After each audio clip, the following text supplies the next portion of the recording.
আসসালামু আলাইকুম রহমতুল্লাহ বরকাতহু। তে বন্ধুগণ, আশা করি আল্লাহ পাকের রহমতে সকলেই সহি সালামত আছেন। তে কবি গাজী আক্কাসাল ইউটিউব চ্যানেল 017140885009 এর পক্ষ থেকে আপনাদের সকলের প্রতি রইল একান্ত আন্তরিক শুভেচ্ছা ভালোবাসা।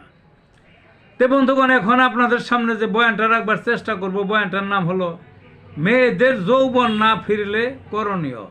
কি? মেয়েদের যৌবন না ফিরলে করণীয়।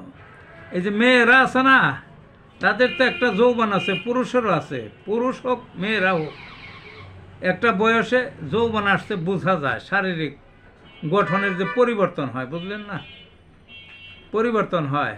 মেয়েরা সাধারণত একটু ওই বুকটা উঁচু হয় এবং শরীরের অন্যান্য অঙ্গের একটাই বোঝা যায়। কিন্তু কিছু কিছু মেয়েদের দেখা যায় বয়স বেশি হইতেছে, 9, 10, 11, 12, 13, 14, 15, 20 আরও বেশি, অর্থাৎ স্কুল কলেজ পেরিয়ে ভার্সিটিতে পড়তেছে, কিন্তু শরীর একেবারেই ক্ষীণ, খড়কুটার মতো একেবারে মরা মরার অবস্থা, বুঝলেন না, মরা মরার অবস্থা, অর্থাৎ যৌবন আসে নাই। এইভাবে যদি রাখেন তাহলে তার জীবনটাই নিঃসার হয়ে যাবে। কাজেই হোমিওপ্যাথিকের ওষুধ খাইতে। হোমিওপ্যাথিকের সহজ কতগুলো ওষুধ আছে মেয়েদের এই অবস্থায়। এইরকম মেয়ে বহু দেখা যায়, গ্রামে গঞ্জরে শহরে অনেক আছে।